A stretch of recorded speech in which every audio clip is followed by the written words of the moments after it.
Good morning, good evening, good afternoon. I don't know where any of you are, but maybe some of you are at home. Maybe some of you are in the office like me. Um, but today we have an absolutely amazing guest on the Epicenter. I'm going to bring on Nellie Wartoft. She is the CEO and founder of Tigerhall, and it's going to be a really, really enlightening episode today. Good morning, Nellie. Good morning, Ronen. How are you doing? Wonderful. How are you today? Very well, very well. Very happy to be here and be chatting with you early on a Wednesday morning. Oh, yeah, it's gonna be great, and you're doing something great, and I believe that we have a global audience that's gonna be joining in either now or at some point Whoa. later in the day. Tell us about Tigerhall and just what is Tigerhall about? Tigerhall is all about reaching your goals. I think that's the easiest way to describe it. It's all about enabling you to reach your goals and connecting you to the absolute best people in business, the best people in industry, so that you can learn directly from them and pick up their advice and their knowledge and their insights that they've earned over years and years in their different fields and careers. And then you can implement that in your life and take their advice and achieve your goals that way. So it's a goal curated platform where you can learn Mm-hmm. directly from some of the best business leaders and experts there are. This is amazing, and has this been like a passion of yours? Learning and mentoring. How did you come up with this innovative idea? I mean, is this a passion project which turned into now your full-time thing? Give us a bit of the backstory. So I've been obsessed with education since I was about 8. Like I started very, very young, and that was when I started protesting in my school against why are we learning Pythagoras theorem and the periodical table? Why are we not learning how a credit card works or how to lead a team, right? So I was Uh-huh. very, very upset with my school curriculum, and that was probably very cute at that time. But I'm still very upset with the education curriculum. So I started my first education business when I was 15, and that was back in Sweden, where I'm originally from. And that business was to teach senior citizens digital literacy. So essentially, anyone 55 plus, how do you use social media? How do you use a computer? How do you use a smartphone? Because these are the knowledge areas and skills that matter, right? Like no one cares about Mhm. if you memorize the periodical table. So I started doing that at 15. And then I spent a bulk of my career here in Singapore, which is where I've been since I was 18. So moved here very, very quickly, as soon as I could. And then I spent a bulk of my career with Michael Page in recruitment, and Mhm. and got very much into learning and like how do we help people get ahead? How do we help them get their career progression that they're looking at, and so on. So that's when I started thinking about like, can we do something like mentorship at scale where people can learn directly from the best in business, right? Because usually these people are held in elite circles. It's very hard to access them. Like you ping them on LinkedIn, they're not going to reply you. So to get that knowledge and advice is very difficult. And especially for mid-level managers who are the ones that I was working closely with, like managers, directors, MDs, and so on, because they usually report to someone who's an APAC head or like APAC CEO who didn't really have any time for them in terms of mentoring Mhm. and coaching them, and we're constantly flying around the region. So many of these people came to me and asked me for my advice and my knowledge, right? And I was like, I don't know, I'm just a lowly recruiter, but I do know people who can share the knowledge on these areas. So that's why I started thinking like, how can we connect people and ensure they actually know what's actually happening in business and what does it really take to succeed? Oh, I can totally relate to that that part that you mentioned about flying around the region. The thing that I found that I had a lot of, and then it quickly disappeared, was time. Right, as soon as our Yeah, calendars became our like our commander, like of our day. It just you start to make time for things that are important, and yeah, for me it was all about spending more time with my team. That I don't know if I ignored them or not. They would have to answer, tell you that. But yeah, definitely. So I definitely see the need for this. And so your platform. I mean, you have a big repository of high quality content. Probably some super amazing people. But what sets it apart from, for example, like a TED Talk or YouTube? Give us the differentiator and why Tigerhall is where we need to be to get our learning. Yeah, yeah, it's a few big differences. And I usually get that question, like, what's the difference with YouTube and so on? And that's when people think of the content part, right?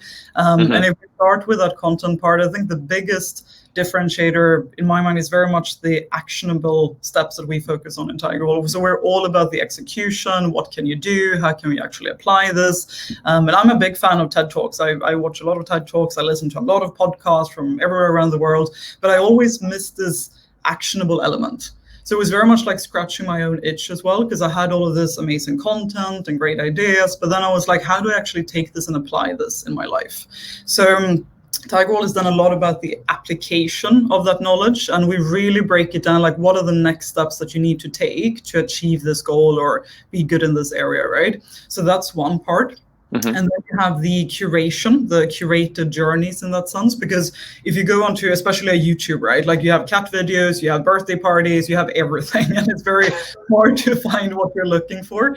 So one of my own personal issues as well, when I was spending a lot of time on these channels, was I spent so much time on research, just looking like what is relevant to me, how can I find high quality content, what is something that's applicable to this region, to Asia, because Hmm. most of what you see online is always American, based out of the US, and American white men usually having a chat. So Hmm. finding those relevant to this region, and who had that actionability, that was a big part for me as well.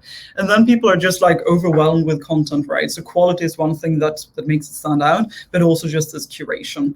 So our users really appreciate that. It's curated for them, where they should go, what they should do next, what are the next steps, and so on.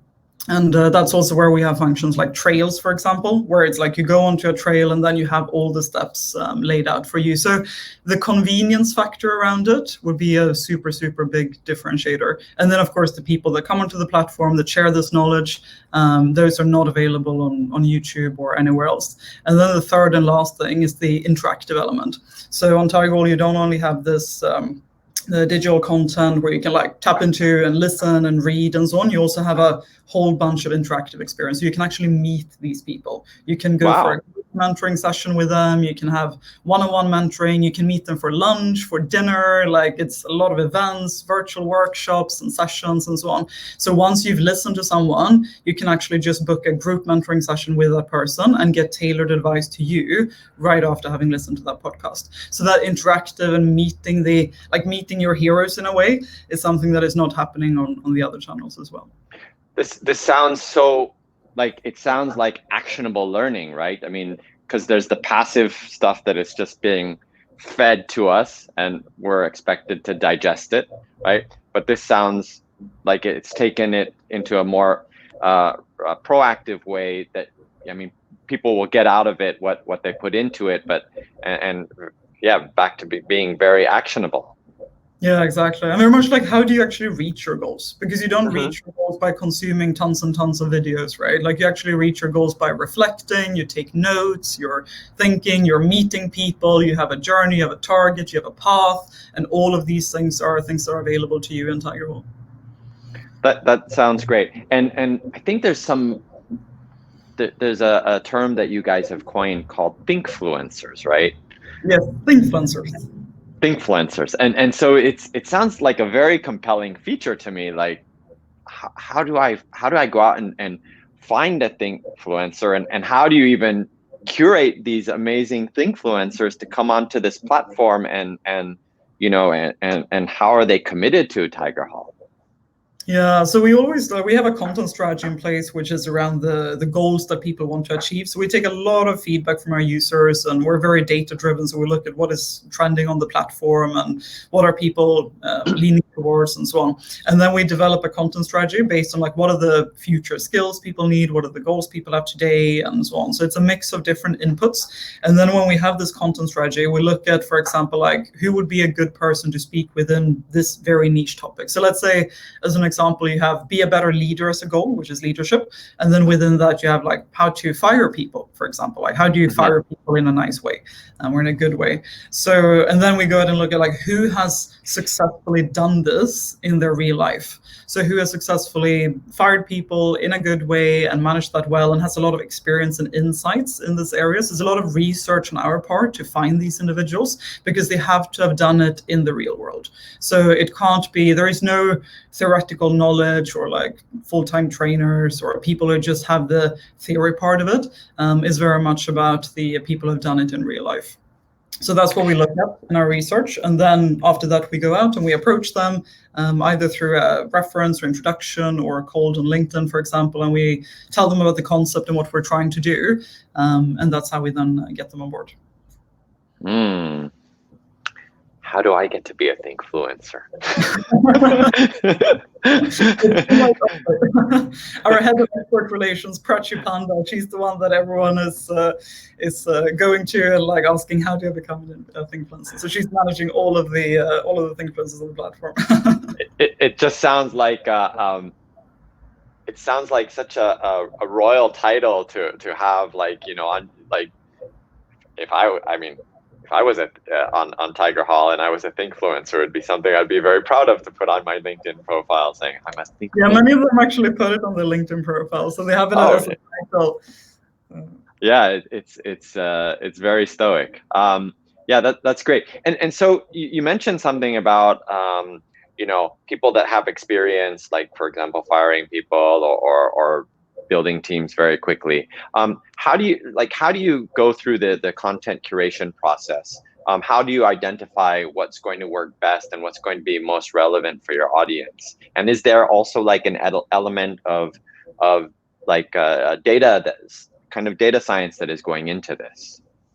Yeah, it's a lot of data that's going into it. So we track everything that is happening on the platform, like how far people are listening in the podcast, how many pages of the power reads, and then how many sign up for the group mentoring afterwards, and so on. So we look at every step of that journey to see what resonates. And then we have ratings on all the content pieces. So people rate them from 1 to 5 stars and leave reviews. And then people also take notes on the different content pieces. So that's where we can see like what's trending well, like what's resonating, what are the key takeaways for people. So when we see like the notes that people take, we can see that this is what people are actually learning and what their key takeaways are, and then we develop more content around that.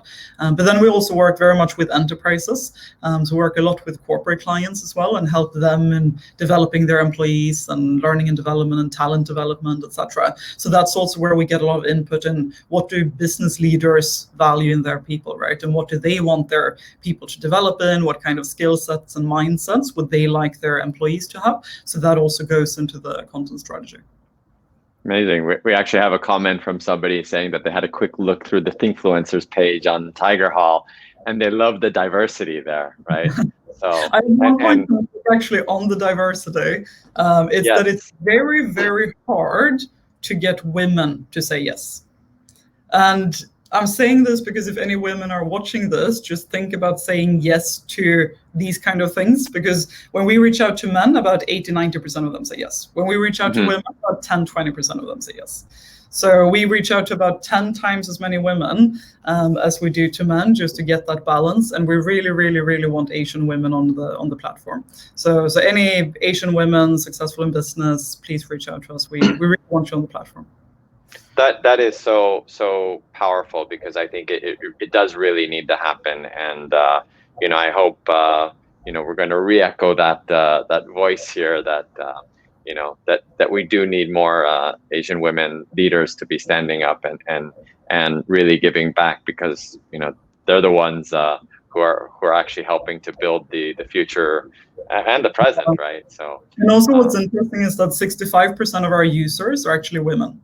So we have a lot of women who are using the platform, and then when they see, for example, like Kathleen Tan, who was the president of AirAsia, or Shafali, who heads marketing at Google, who are some of the Thinkfluencers we have on the platform, it resonates so much more with them, right? So I think it's very, very important to get role models in all areas, but especially Asian women is something that we need more people to say yes. And many of them say no for different reasons, and they're like fear and so on. But yeah, please do say yes. It's worth a lot. That's a segue to the next point, is like who is actually on the platform. So you mentioned that 65% of your, you know, your audience is women, and I think that's amazing. You you've talked about some of your offerings and some of the membership, like, maybe just how do I, for example, if I want to go onto the platform, what do I need to do? What is there? Corporate membership? Is it individual? So there's membership for everyone, essentially. So we have 3 different types of products in a way, but it's all the same app, the same content and so on, but it's curated in different ways. So we have the consumer version, which is completely B2C. So that's anyone can go onto App Store, download the app, sign up for a subscription, etc. So that works just like your Spotify subscription or Netflix subscription. So very, very easy to sign up. And then you can go on the trails, you can book all the mentoring sessions and so on. Then we have a product that is developed for teams. So that's when you're a team manager or a team leader. So let's say you, Ronen, with your team, you want to develop them in different areas, then you can sign up, and that's a self-serve platform where you can also then assign development areas to them. So you can assign, for example, this person is really good in this and wants to develop in that area, and then the entire app curates itself to that person based on your input. And then you can also book group mentoring sessions. You can design your own programs for your team and so on. So that's very much targeted and tailored to team managers who are leading teams of between 10 to 100 people, in that range. And then we have the enterprise product, and that's more when you have 100 plus employees. So that's when we work with a lot of large banks and large IT companies and FMCG companies and so on. And that's when it's like thousands or hundreds of people are signing up on the platform. And then we do more curated programs as well when it comes to the trails, and we can curate for different audiences. So you can then group them into different departments, seniority levels and teams and so on. And then have the content and the development areas curated to these different audiences. So it can look very different. Let's say you're a big bank with product managers in Hong Kong and business development people in Singapore. It can look very, very different to these 2 different groups within your bank. So that's the enterprise product that we have. And that's for large scale, like mindset shift at scale with very large enterprises. That sounds amazing. And also that, so I consume this via app or my desktop. I mean, what's the usage look like? How are people consuming? It's all on mobile. So we're entirely mobile. All on mobile. So people, consume a lot like you do, like your Spotify or your social media products and so on. So actually, some of the most common use cases is in the gym, when you're out on a run, when you go to the grocery store, when you're in the shower is actually one of the top use cases, and when you do your makeup in the morning.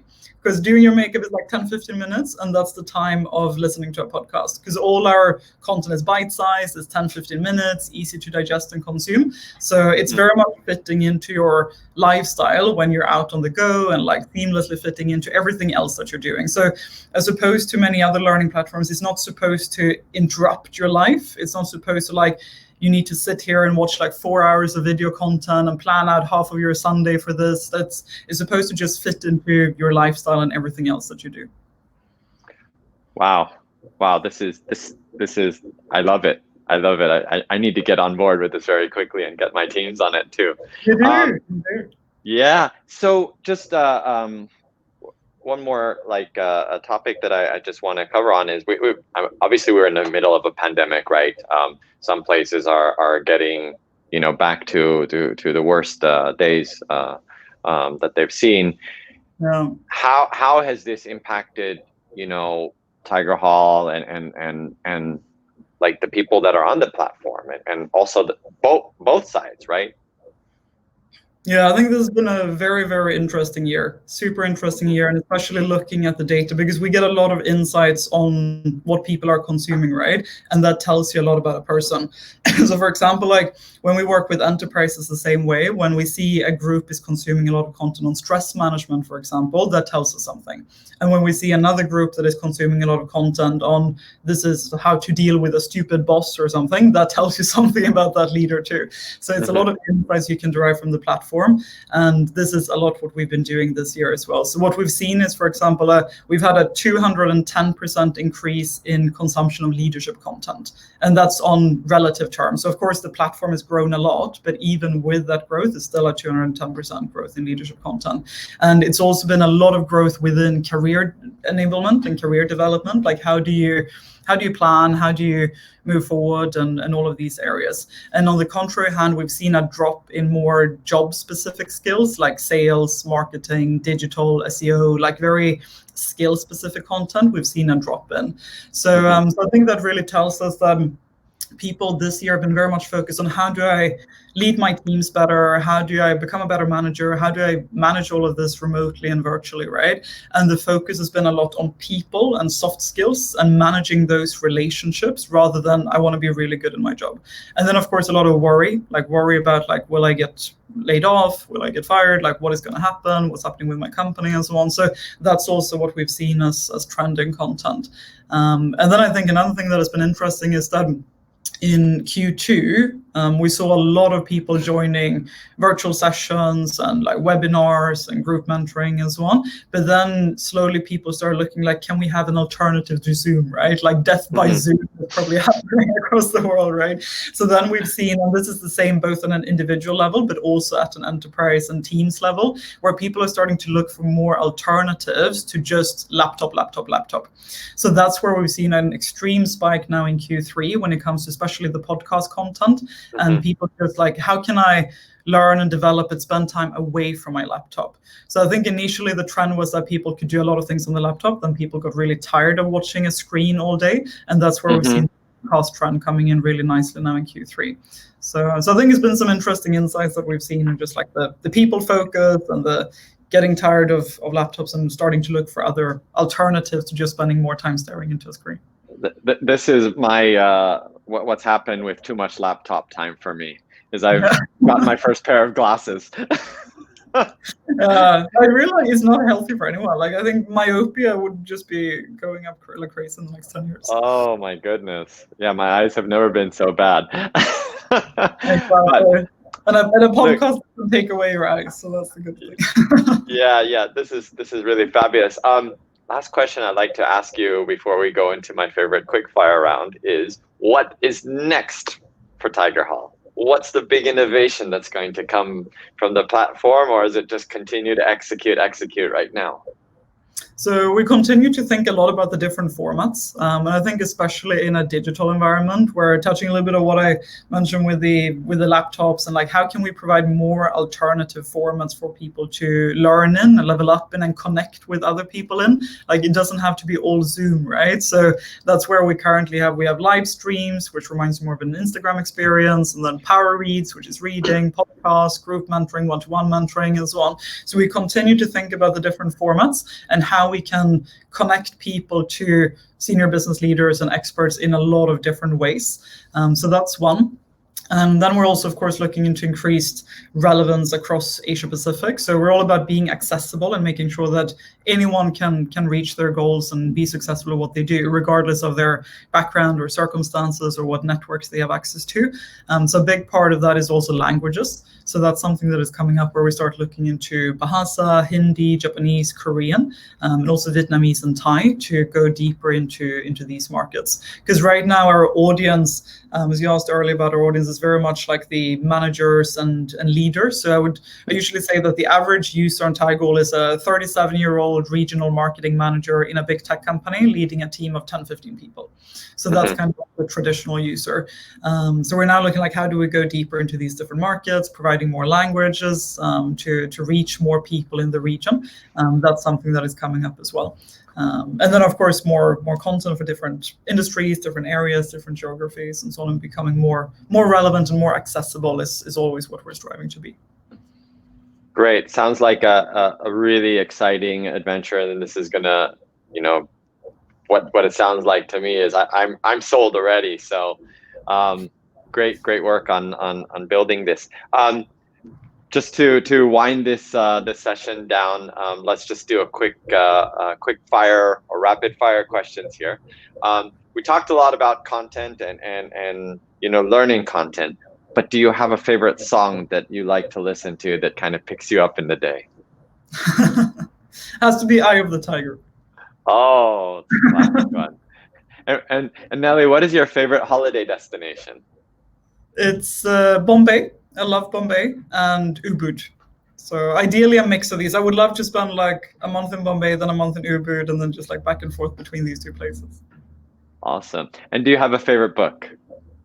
Yes, I love David Brooks, the New York Times journalist, and he's written this amazing book called The Social Animals, which is about like how people behave and decision making, and it's a nonfiction on kind of like psychology and sociology, and that's my favorite book. It's a really good one. Highly recommend it. So it's like the book that came out before Social Dilemma, right?